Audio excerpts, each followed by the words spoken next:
Hi, this is Mahati from PrepBytes. In this video, we are going to see the most important topic, which is operating systems. So in this video, I'm going to let you know about all things of operating systems, what are its functionalities, what does operating systems do, and a lot, right? So when it comes to the introduction of operating systems, we'll go with the definition of the operating systems. So you can see that an operating system can be defined as an interface between the user and hardware.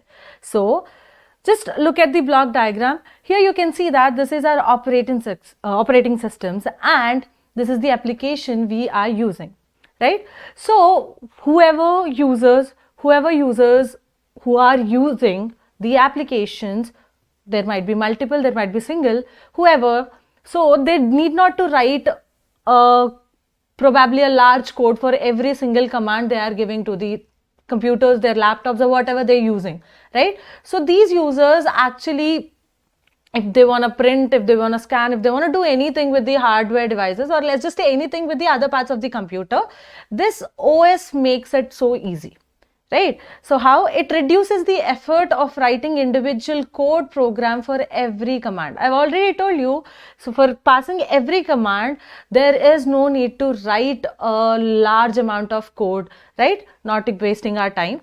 Now, the primary goal of the OS is to provide convenience for the users so they can access the hardware so easily without any extra effort. The first point itself, a little detailed one. So whenever we are doing something with the hardware or doing something with any other parts of the computer, we need not to go and write a good amount of code which wastes our time. So the primary goal of the OS, right? OS was completely actually made because of this, right?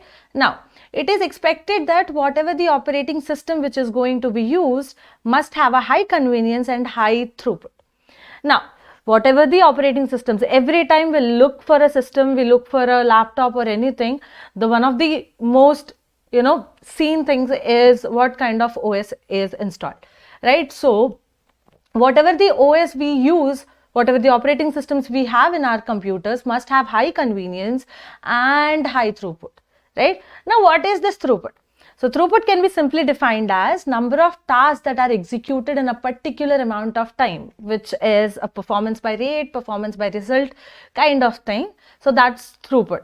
So high throughput means the OS should be able to perform all or more number of tasks in a particular amount of time. So what does an operating system do? Right? Its functionalities or its characteristics, we can say that. First thing is process management. Now, we can say that our laptop or the system we are using have so many things going on in the background. There might be, for passing every command, for running every single line of code, there might be a process which is stored, which might be running in the background of the laptop, right? So, to terminate those processes, to complete those processes, so OS does allocate a processor to that particular process, right? So that's how the process management works. So writing a program in high level language, for example, whatever the commands we are saying, whatever the commands we are giving to our laptops is in normal English, or let's just say the most convenient for us, right? So, but it will convert into a high level language, which kind of binary, if I would say, because computers run on binary system. So these kind of things are generally done. Now we have seen what is process management is, but we haven't seen what is process is. So process can be imagined like a program which is in execution. As I've told you, processes need to be terminated, processes need to be completed. So it is we can consider it as a program which is in execution, which is in ready state. We'll just see states later though, right? Now, the second thing is memory management. So what happens in memory management? OS generally maintains the track of the memory. What is happening? Like how the memory is shifting from secondary to, main memory, how the files and programs are loaded. So that's what I've shown here, where your secondary memory generally, which is in the form of files or programs, which is converted into files and programs, generally loaded into the main memory. So that's how OS maintains the track of memory to check the memory availability. Now, in the previous point, I said that there are so many processes which run in the background of your computer, right? So every process needs some space, right, to execute itself, to terminate itself. So OS maintains that track of the memory, at what size of memory is available for what kind of process and all. OS also take care of allocation and deallocation. Exactly. In the first point itself, we have seen that OS generally allocates a processor to a process. So the allocating and deallocating both are taken care by OS. Now, the third one is process synchronization. Now, the procedure involved in preserving the appropriate order of execution. So, the appropriate order means whatever the processes which are in the queue, which are ready to be executed, so these needed to be synchronized. These needed to be prioritized on some basis. We'll see them. So these kind of prioritizing is known as process synchronization. And why we do this? Because I've already told you, we have very less main memory. So to efficiently use the CPU memory, CPU scheduling, we generally do this process synchronization. Now, CPU scheduling. The same process synchronization is done on the basis of CPU scheduling.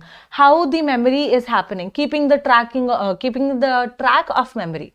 Right? So CPU generally collects this information, what is happening at what time, at what memory cell or kind of thing, and it gives back. Right? So that is why the processes are generally opt for good prioritized queues so that they can use the CPU memory so efficiently. So that's what we are saying, CPU scheduling for better utilization of CPU. File management. Now file management, again operating systems has huge libraries and huge things, right? So managing it and encrypting it is one of the most important. Now, so it will index, there is classification, there is indexing, the same indexing we see in the books to make a list, to make a perfect structure of whatever the data, whatever the libraries which are stored, right? So these things also taken care by OS. And security, which is encryption and decryption included, where OS protects our whatever files and programs our laptop have. Right? So that was all about introduction of OS. If you have any suggestions, feedback, queries, you can write up in the comment box. And thank you for watching it. Thank you.